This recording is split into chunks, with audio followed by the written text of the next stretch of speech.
Oke, kita lanjut ke pembahasan contoh soalnya. Nah, ini saya pilihin yang paling sederhana menurut saya dari bukunya. Ini soal tentang kesetimbangannya.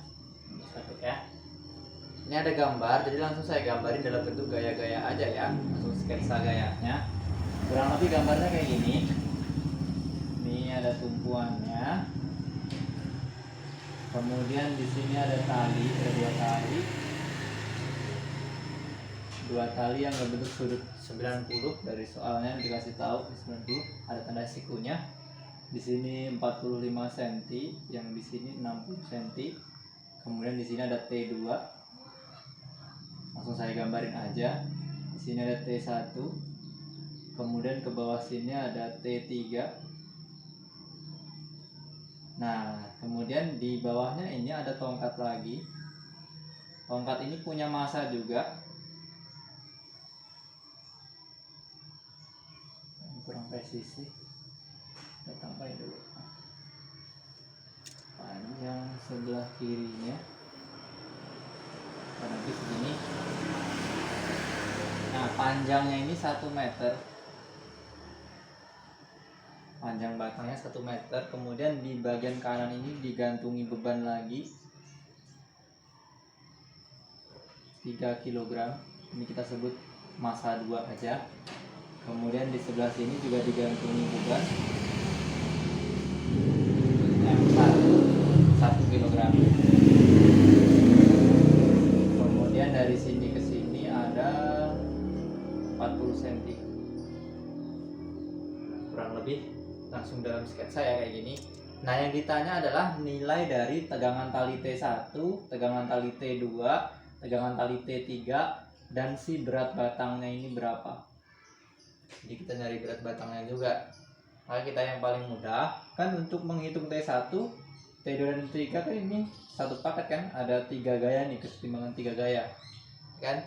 Terus khusus kalau di kesetimbangan 3 gaya, kalau ada siku-siku berarti ini antara T1, T2 dan T3 nanti merupakan hubungan Pitagoras gitu. Jadi yang T3 ini paling besar sebagai sisi miring. Ini sisi samping dan sisi sampingnya gitu. Tergantung ini salah satunya di sisi depan atau sisi samping, sesuai sama bentuknya aja. Terus, nah maka kita harus cari tahu sih berat bebannya dulu, berat batangnya dulu sebelum ke tegangan talinya kan, karena T1, T2, T3 memang belum bisa dihitung gitu, karena belum ketemu semua.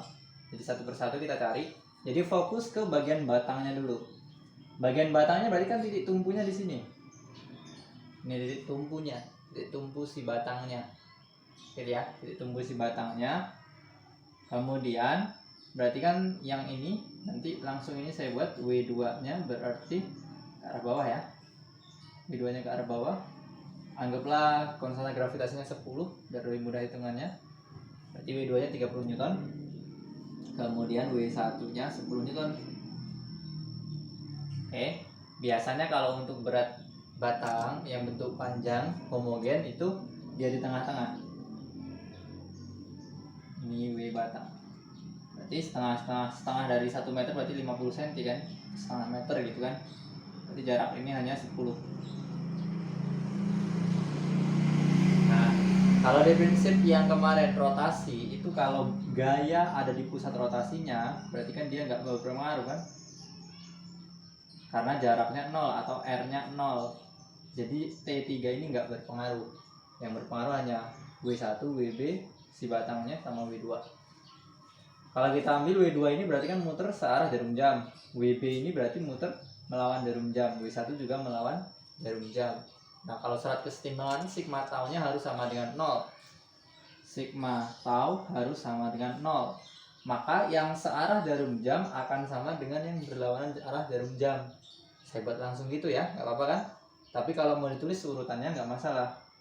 Ini W2 ini kan searah minus ya, berarti ini nanti yang plus W1 ditambah WB dikurang W2 udah dikaliin sama R nya masing-masing sama dengan 0 gitu. Pak tulis aja kali ya, kita tulis aja lah ya. R nya R1 nanti R1 kali W1 ditambah R2 kali W2, R nya si batang dikali W nya batang dikurang R nya 2 kali W2 sama dengan 0. R1 yang ini. R-nya batang yang ini tadi. Kan R itu dihitung dari gaya sampai ke pusat rotasi. Hati-hati ya. R2 nya tadi kenapa minus, karena dia yang searah jarum jam. Masukin aja. Kalau kayak gini nggak perlu diganti dalam meter, nggak masalah, karena untuk ini sama dengan 0 kan, jadi tereliminasi aja, dia langsung satuannya. Yang penting dia dalam satuan yang sama. Kalau senti semua, meter semua gitu, newton semua nanti kan. R1 nya berarti dari sini sampai sini 60 cm ya, kita buat 60 gitu. W1 nya 10, R batangnya tadi 10 dikali W batangnya, ini yang mau dicari, R2 nya 40 dikali 30 sama dengan 0. Bisa dipindahin nanti kan. Ini 600 kan, 600 dikurang 1200 berarti minus 600. 10 WB sama dengan jadi 600 kan. Ini minus 600 tambah 600 sana. Oke, maka WB nya sama dengan 60 Newton. Jadi ternyata berat batangnya adalah si 60 Newton. Terus lanjut setelah itu masuk ke T3. T3 ini masih bagian daripada si batang ini. Dia berarah ke atas. W ini berarah ke bawah semua. Artinya pakai sigma FY.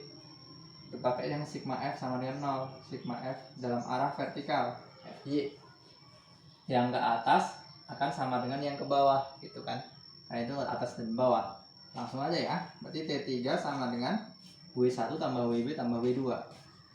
W1 tambah W2 tambah WB. Ditambahin aja, W1 nya 10, W2 nya 30, WB nya 60. Berarti 100 ya. 100 Newton untuk T3 nya. Sisanya nanti tinggal dihitung untuk yang T1 dan T2. Oke, itu aja dulu sementara, nanti kita lanjut lagi. Oke, sekarang kita lanjut untuk menghitung si T1 dan T2 nya. Nah itu kita bisa pakai yang aturan si yang keseimbangan 3 gaya.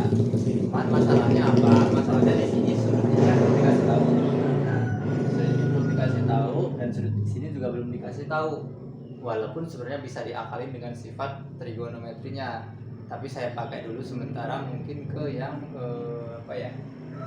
Kayak sih boleh sih langsung aja ya. Boleh kita pakai langsung akalannya.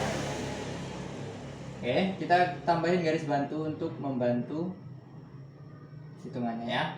Di sini saya anggap ini saya pakai theta 1, ada di belakangnya T1.